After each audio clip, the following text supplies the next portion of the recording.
Demi sesuap nasi sekarung beras. Kalimat itu diucapkan Dedi santai saja. Seolah turun ke lubang gelap sedalam belasan meter adalah hal yang biasa. Padahal bagi kebanyakan orang, sumur hanya lubang di tanah, tempat air diambil. Bismillahirrahmanirrahim. Jujur sebenarnya cukup deg-degan, takut juga karena ini ruangannya cukup sempit.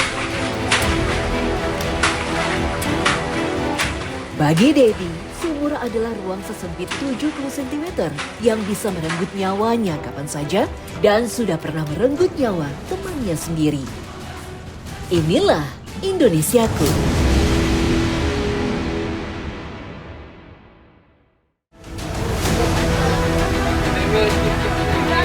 Musim kemarau di Indonesia diprediksi masih berlangsung hingga November 2026. Kondisi ini memaksa masyarakat memutar otak untuk memenuhi kebutuhan air bersih sehari-hari. Di Desa Pamagar Sari Parung, Kabupaten Bogor, salah satu jalan keluarnya ada pada sosok Dedi. Di musim kemarau, tukang gali sumur seperti Dedi mengalami lonjakan pesanan dari warga yang ingin memperdalam atau membuat sumur baru. Meski jadi peluang penghasilan lebih, bagi Dedi pekerjaan ini punya tanggung jawab besar. Ia harus menemukan sumber mata air yang benar-benar mengeluarkan air tanpa henti. Oh, ini apa? Ini alat detektor. Cari mata air. Kalau dia ada mata air, dia muternya ke kiri. Dia semakin putarannya kenceng, dia mata airnya besar. Kalau dia muternya ke kanan, dia nyari mata air, berarti tidak ada mata air. Masih satu putaran diameter 1 meter. Alat ini bernama Black Water Detector. Saat Dedi mulai menekuni pekerjaan ini, harganya masih sekitar 2 juta rupiah. Kini, harganya bisa mencapai 40 juta rupiah, hampir seharga sepeda motor baru. Berarti setengah meter. Sebelum turun, ia lebih dulu menuangkan air ke dalam sumur untuk memastikan ada atau tidaknya gas berbahaya. Jika air tak mencapai dasar, diduga masih ada gas yang terperangkap. Titik mata air sudah ditemukan. Sekarang saatnya membuktikannya dengan turun langsung ke dalam sumur. Kami juga ikut turun bersama Dedi. Bismillahirrahmanirrahim. Terus kakinya kemana? Turun aja. Kan ada lubang. Oh iya. Ini lubang. Masukin aja kakinya ke dalamnya. Oh iya. Biar agak lebih.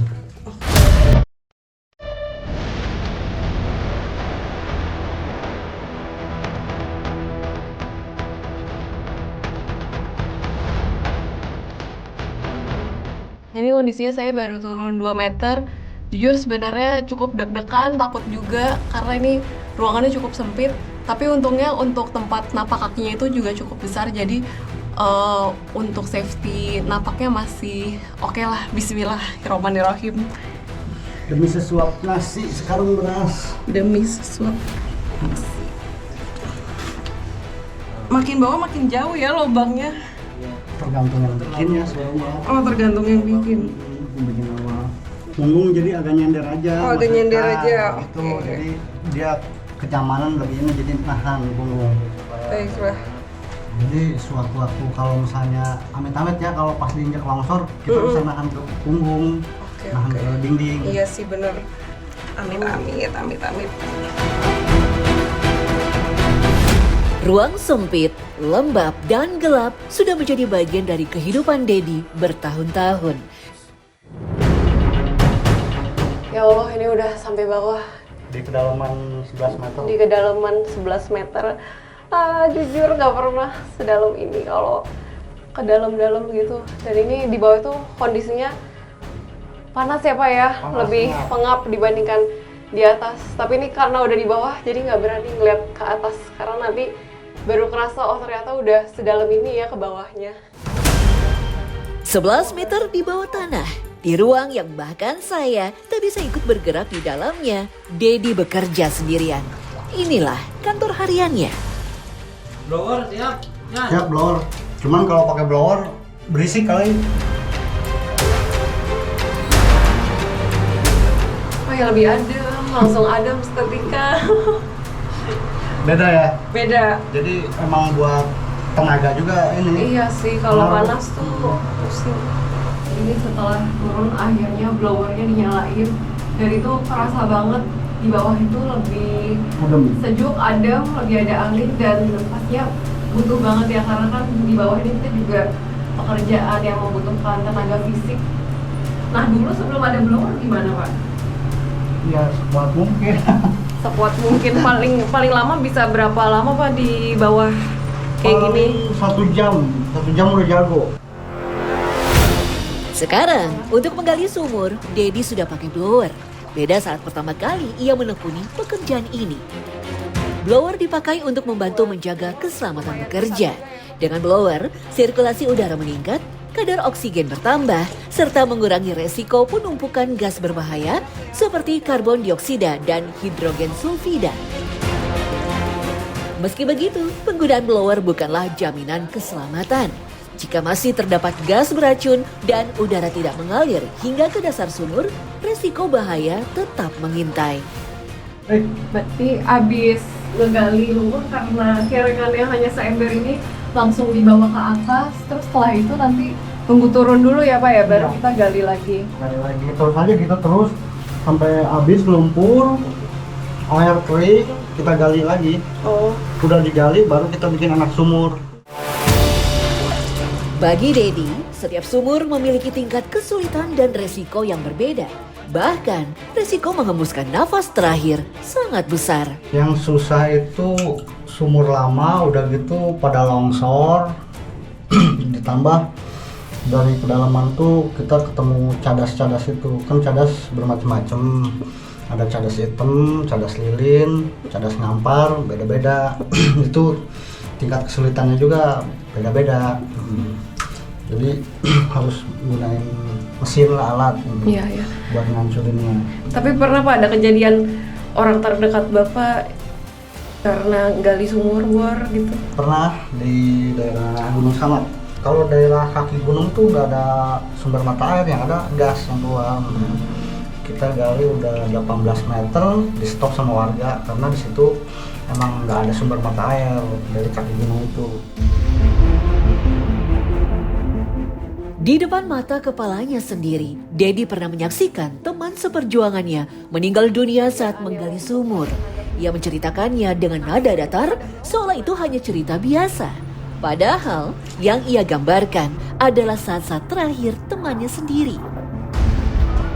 Ruang sempit, lembab, dan gelap seperti ini sudah jadi bagian dari hidup Dedi selama 29 tahun. Mengikuti jejak almarhum ayahnya yang juga sebagai penggali sumur dan mungkin juga mengenal resiko yang sama. Tapi bagi Dedi, rasa takut tidak jadi alasan untuk berhenti. Demi menafkahi keluarga kecilnya, ia tetap menjalani pekerjaan ini. Meski harus berhadapan dengan resiko yang sama persis yang merenggut nyawa temannya. Alhamdulillah orderan mah banyak, cuman nggak kepegang aja. Ngantri satu-satu, kita pilihin customer yang lebih membutuhkan. Kita lihat model tua jompo yang kira-kira kita dahuluin, kasihan gitu kan. Udah gitu kita penggalian untuk masjid, musola, pesantren, saya jasa gratis Oh gitu. buat tabungan. Di satu sisi, Dedi bersyukur karena musim kemarau membawa banyak pesanan. Namun di sisi lain, setiap pengerjaan sumur membutuhkan waktu yang tidak sebentar. Kelihatan kalau mata air tuh keluar. Ini ya. Iya, Iya kelihatan sih. Dia kalau serapan kayak gini basah. Ini serapan. Ini Serapan serapan hujan. serapan hujan. Yang basah-basah gini. Kalau yang kering-kering kayak gini? Dia kering basah gini nih serapan hujan. Oke. Bukan mata air. Serapan. Dia kalau serapan cuma basah-basah gini aja. Tapi kalau mata air dia keluar. Keluar airnya. Dia mau dikubak-kubak gimana juga tetap bening kalau mata air. Gini-gini tuh. Dia yang keluar tetap bening. Dia pun iya, dikubak-kubak dia keluar bening. Benar-benar. Kalau sarapan begini-gini, diusap-usap gini, dia keruh terus, yang ngalir keruh. Melihat munculnya sumber mata air, Dedi mengambil linggisnya, memecah tanah yang padat dan keras, mencungkil batu serta kerikil besar hingga membuka lapisan tanah yang sulit ditembus, membuka jalan untuk aliran air. Jadi penyebab sumur kering kalau lagi musim kemarau gini apa Pak? Ya karena mata air tuh ketutup lumpur. Udah gitu di dasar sumur dia nggak ada anak sumur. Tapi kalau anak sumur tuh berarti bisa dibuka lagi gitu Pak? Enggak, anak sumur tuh fungsinya kita gali di tengah, diameternya diperkecil. Maksudnya diameter diperkecil tuh untuk kalau ada lumpur, ada kotoran dia masuk ke anak sumur. Udah gitu aliran si mata air tidak ketutup lumpur karena mata air tuh lancar terus gitu. 1 jam, itu batas paling lama seorang Dedi yang sudah 29 tahun melakukan ini bisa bertahan di dalam sumur. Bukan seharian, bukan berjam-jam tanpa jeda. 1 jam, lalu harus naik, istirahat, turun lagi. Ternyata ini mau naik juga susah, lebih engap. Karena tadi udah ngerasain di bawah pakai blower kan, dan harus hati-hati banget. Karena ini kami posisinya udah basah, bajunya kena lumpur juga. Tenaga juga di bawah. Tenaga juga udah mulai ngos-ngosan.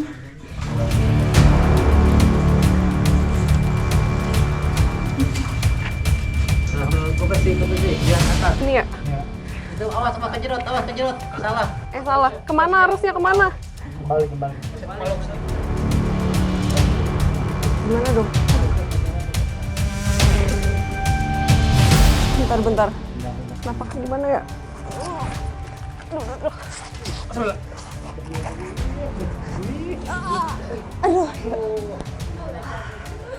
Ya Allah. Langsung kotor, capek banget. Hari di bawah ini ngap. Dan pertama kali juga sih ke terowongan yang sedalam itu nyampe 12 meter. Mantap, udah aman cewek. Pas turun lebih ke deg-degan sih karena bener-bener nggak pernah kan turun ke kedalaman sedalam itu. Tapi pas naik tuh lebih takut kepleset atau gimana karena kan licin dan posisinya kita juga udah basah, kena lumpur. Tapi ini udah jadi makanan sehari-hari Bapak ya. Dan ini katanya kondisi sumur yang masih bagus, yang paling mending, makanya Bapak berani bawa saya ke dalam. Licin sih lebih harus hati-hati lagi, apalagi ada beberapa bagian yang lubangnya itu agak jauh, jadi buat naik tuh butuh tenaga lebih ekstra. Tambah bekas kesiram-siram lumpur yang naik gitu. Iya, kesiram-siram lumpur. Udah gitu tenaga tuh habis karena udah aktivitas di dalam di bawah, jadi pas nanjak naik ke atas tenaga udah Habis. berkurang. Itu kalau gitu nyiasat ini gimana, Mas? Kalau tenaga habis gitu. Pokoknya semaksimal mungkin, sebisa mungkin harus bisa nyampe ke atas untuk biar selamat aja gitu.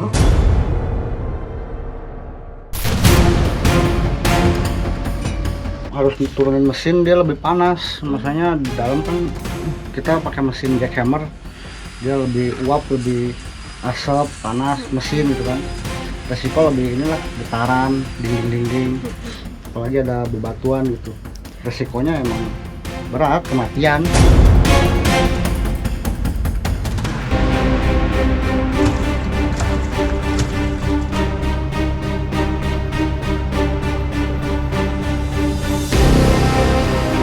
Dedi kembali melanjutkan pekerjaannya dengan memeriksa kondisi sumur dan memastikan sumber air tetap mengalir.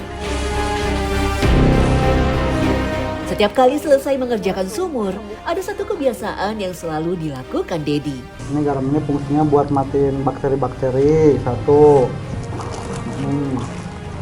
Kedua, kalau kena mata air yang kecil-kecil dia makin besar karena tajam membuka mata air. Berarti ini wajib habis kalau udah selesai. Buat matiin bakteri aja. Terus kalau udah kasih garam gini udah selesai? Udah selesai, tinggal nyeting mesin paling. Oh, nyeting mesin. Nah, habis ini ada agenda lagi nggak mau ngebor sumur atau gimana gitu? Paling kita ke Citerep, Oh ke Citerep, ada lagi habis ini. antara Citerep sama Jonggol paling. Oh, Ada dua. udah. Kalau besok untuk di Rancamaya. Sibuknya berarti udah padet nih, Heeh. dari sumur ke sumur lah judulnya. Dalam menentukan tarif, Dedi tak membedakan harga berdasarkan tingkat kesulitan sumur.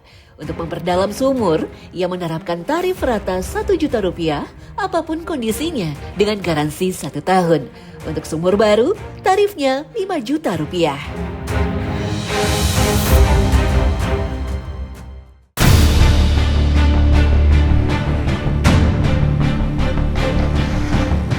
Keesokan harinya, kami kembali mengikuti Dedi untuk memperdalam sumur milik warga lain. Kali ini jauh lebih menantang. Lokasinya di kawasan perumahan berbukit dengan tanah yang didominasi batu-batu besar. Kalau tantangan ngebor di wilayah bukit gitu, bedanya sama di wilayah biasa ada nggak Bang? Beda, dia kalau harus diturunin mesin dia lebih panas. Maksudnya di dalam kan kita pakai mesin jackhammer, dia lebih uap, lebih asap, panas, mesin gitu kan. Resiko lebih inilah, getaran, ding. Apalagi ada bebatuan gitu. Resikonya emang berat, kematian. Sumur ini sudah digali hingga kedalaman 17 meter, namun sumber mata air belum juga ditemukan. Karena kondisinya yang lebih beresiko, Dedi melarang kami untuk ikut turun. Diameter sumur ini hanya sekitar 70 cm, ruang gerak di dalamnya sudah sangat terbatas untuk 1 orang saja.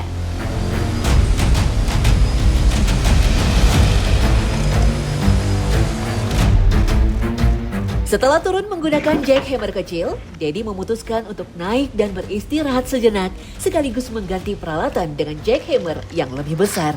Jackhammer kecil sudah tidak mampu menembus lapisan batu yang keras di dalam sumur.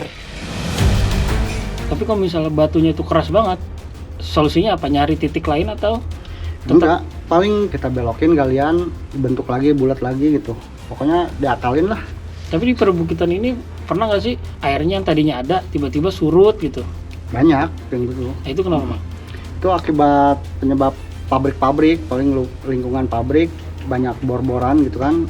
Sedot. Banyaknya kesedot. Satu sumur selesai, 3 lagi sudah menunggu. Begitulah hari-hari Dedi sepanjang musim kemarau ini dijalani. Dari sumur ke sumur, dari taruhan ke taruhan.